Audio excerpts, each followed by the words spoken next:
Hello friends, welcome back to another video. तो एक बार फिर से आपका स्वागत है आपका अपना YouTube channel Arun sir GS में। अभी तक मेरे चैनल को सब्सक्राइब नहीं किया है तो प्लीज इस चैनल को फटाफट सब्सक्राइब कर लें।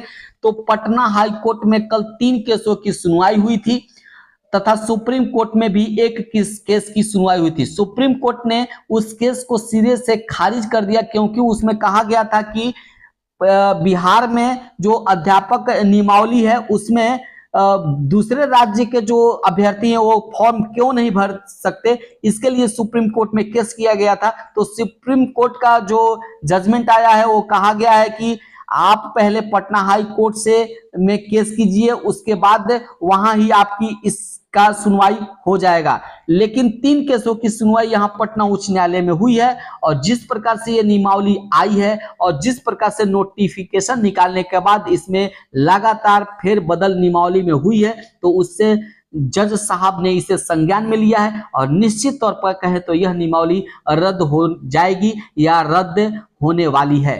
कुल मिलाकर अभी तक 4 केसेस हुए हैं इसमें और 4 केस की सुनवाई हो चुकी है और भी बहुत सारे केस की सुनवाई होने वाली है। ये अतुल प्रसाद जी जो हैं हर 2 दिन के बाद अपना ट्वीट बदल देते हैं और नियमावली में चेंजिंग देखने को मिलता है। इस तरीके से आप यदि ध्यान देंगे तो इतने चेंजिंग में यह जो है नियमावली वह फंसती नजर आ रही है। जिस केस की सुनवाई 19 जून को हुआ था उसकी अगली सुनवाई 29 अगस्त को है। वहां सरकार को जवाब तलब किया गया है, यानी जवाब देना है।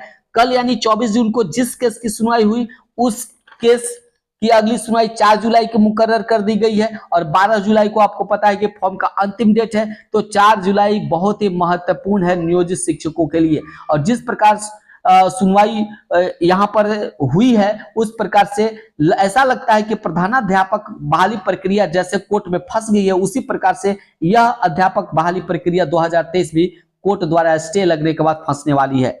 कुछ लोग नियोजित शिक्षकों को ही जिम्मेवार बता रहे हैं कि आप लोग नियमावली के विरोध कर रहे हैं। तो मैं आपको बताना चाहता हूं कि हम लोग नियमावली का विरोध नहीं कर रहे हैं और ना ही नियमावली से हमें कोई मतलब है, ना कोई हमें लेना देना है। हमारे संघ के द्वारा सरकार को कई बार ध्यान आकृष्ट कराया गया कि पहले जो 20 वर्षों से कार्य कर रहे नियोजित शिक्षक हैं उनको राजकर्मी का दर्जा दे। उन्हें कई पत्राचार के माध्यम से संघ के जो नेता है वो भी अवगत कराते रहे। कई जदयू के जो विधायक हैं वो भी नीतीश सरकार को नियोजित शिक्षकों के राजकर्मी के लिए ध्यान आकृष्ट कराया। साथ ही तमाम विपक्षी विधायक जो हैं वो भी सरकार को ध्यान आकृष्ट कराने की कोशिश किए, लेकिन नीतीश सरकार को तो हठ धर्मिता पसंद है और उनके कुछ विधायक जिनको न तो नियोजित का नियम पता है और न बहाली की प्रक्रिया पता है, वह मीडिया को ज्ञान बांट रहे हैं कि बिना परीक्षा राजकर्मी का दर्जा नहीं दिया जाता।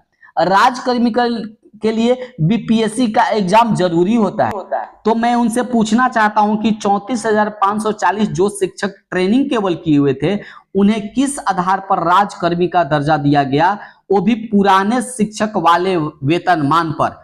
सरकार नियोजित के साथ सौतेला व्यवहार करती है और आज भी करती आ रही है। और रही तेजस्वी की बात, तो तेजस्वी कैसे जुआ नेता है। मीडिया में बोले थे कि मेरी सरकार आने पर पहला कलम नियोजित शिक्षकों का समान काम के बदले समान वेतन देंगे।